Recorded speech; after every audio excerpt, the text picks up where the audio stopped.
In today's video, I wanted to discuss something that has long left me scratching my head in terms of how I see people at the gym regularly working out, so to speak, but not having any plan or approach to their workout, seemingly haphazardly going from one exercise to the next, just simply going through the motions and not really having any structure or intensity to the time they spend in the gym.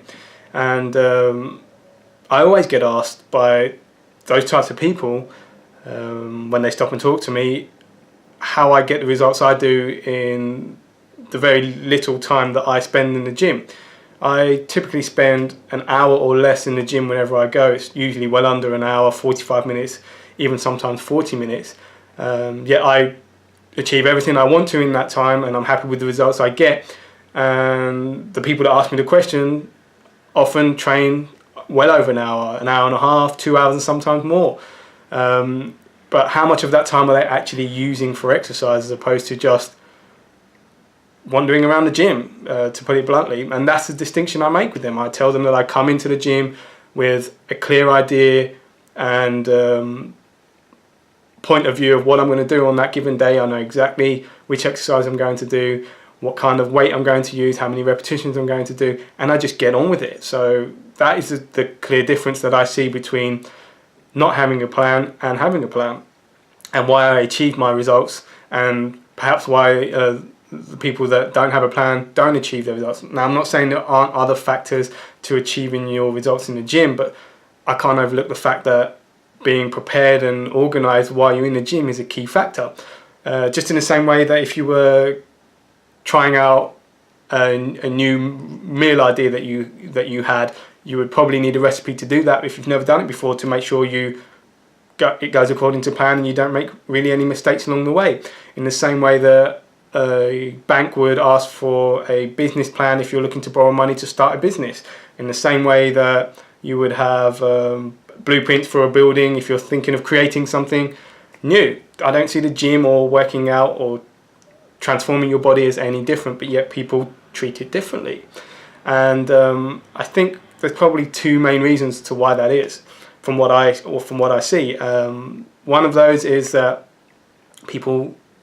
a lot of people anyway, really hate the gym. They loathe going to the gym. It's a chore. It's hard work for them to go. So they almost see the act of going to the gym as the goal in itself. And I'm not here saying that isn't to be commended. Going to the gym for a lot of people never materializes. So I realize it's an obstacle for some people that they never overcome. So yes, I commend you for going to the gym, but then the hard work or the work really starts there, literally. Whereas a lot of people, they almost seem complacent and content with, hey, I'm at the gym, like that's going to get you the results in itself. It may seem like an obvious thing to say, but my experience tells me that people have that mindset. And it's from the point of view of hating the gym, it's clear to see why people might have that mindset. They disengage, they're not really present, they want to be somewhere else, and it's hard to create anything of substance when you're not invested into what you're doing. So to those people, I would say this: if you are one of those people that loathe and hate the gym, doesn't it make you hate it more, or not appreciate it even more when you're not achieving your results? And I put that down to fundamentally not having a plan of action. So if you were to flip that on its head, yes, you might hate the gym, but appreciate what it can offer you when you do things correctly and you have a clear and decisive plan of action. That will then lead to the results you're looking for starting to come about. And if that at least doesn't make you appreciate and at least hate the gym slightly less, then I don't really know what will.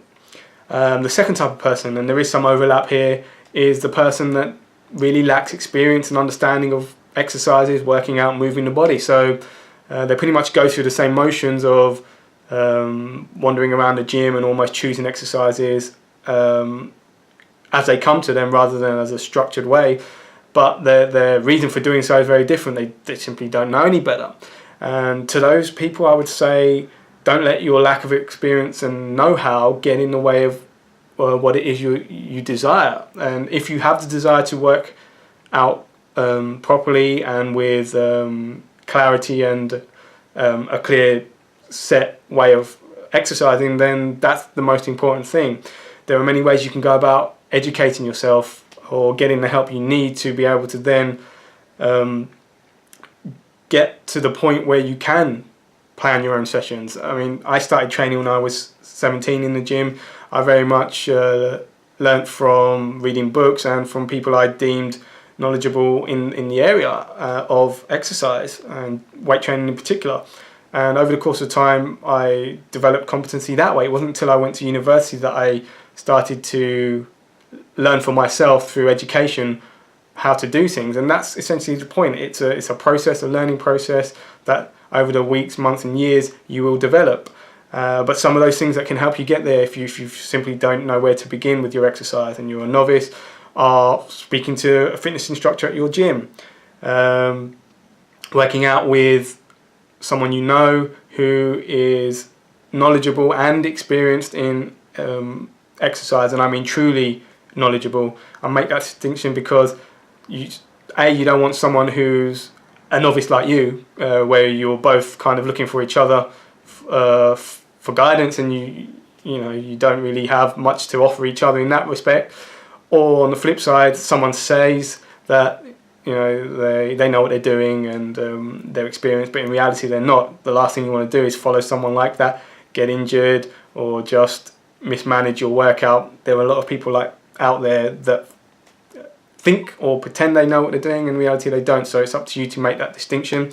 Or you could just go down the route of hiring a personal trainer who, being certified and credible, you'd obviously have to check their credibility, will have the experience and know how to implement a program that works for you and teach you how to then write your own programs in time, if that's what you're looking to do. Or you can do what I did and educate yourself. Internet, reading books, watching videos like this, other videos of mine, reading my articles, watching other people's videos and reading other people's articles. There's so much now available online that if you have the energy and desire to do so, you can educate yourself to a large degree. And going on to why I believe planning is important, I've already touched on some of those things, but just to reiterate, things like making you more mentally focused about using your time when you're in the gym, knowing what you're doing, and for that reason it becomes more time efficient. One of the big ones is being specific with what you're doing in the gym will lead to you achieving the results that you're looking to achieve. Presumably everyone's working out at the gym to achieve a goal that they've at least thought about. Having a plan, a session plan, a training plan put in place that works to meet that goal is the only surefire way to get there, in my opinion. And then there's a host of other things that I mention in my article as well. How to plan an exercise session? Well, that is very much an individual thing, and one that is quite in-depth at that. I said at the start, I think that I don't plan my own sessions written out anymore because I'm at the point where I just have a database of knowledge up there that I just think before, or on my drive to the gym, what am I going to do? I always know what body part I'm working on any given day, but in terms of exercises, I simply run it through my head and I set it in stone, so to speak, and then I know exactly where to begin and how to go about my exercise once I'm there. For people who are starting out, I would absolutely recommend that you write your sessions down, whether it's session by session, week by week, month by month. It largely depends on your goal. And if you do fall into that category of not having experience of exercise and understanding and know-how of moving your body, then I refer you back to the means of help that I spoke about earlier, things like speaking to an instructor at the gym and so on. But ultimately, I think it's integral to your long-term effectiveness in your workout and the goals that you're looking to achieve that you do write your sessions down and your plans are accurate, that you can follow. Some of the things you might want to consider when writing a program is, are you going to train the whole body or a body part?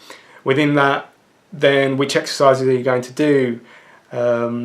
What weight are you competent in lifting safely and effectively? The number of repetitions you're going to do for each exercise, and then how many times you're going to perform that given exercise, whether you're going to do it as a series of exercises or whether you're going to repeat each exercise a set number of times before you move on to the next one.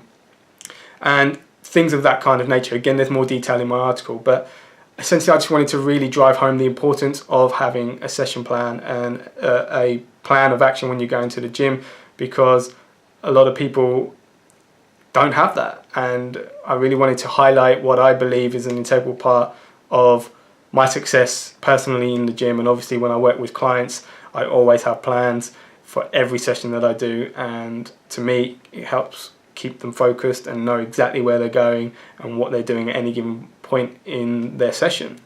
Yeah, I think that's pretty much it from me today. I want to thank you for watching, and educate yourself if you need to. Go online and find out ways to write a better session plan if you're already doing them, or if you're not, speak to people that can help you. But bottom line is, start doing it, because it will get you to where you want to be, at least, if nothing else, on a much smoother journey than if you just went about without any real plan in mind. The article, as I said, the link to the article will be in the info box below. Like and subscribe, leave comments, and I'll see you all soon. Thanks for watching.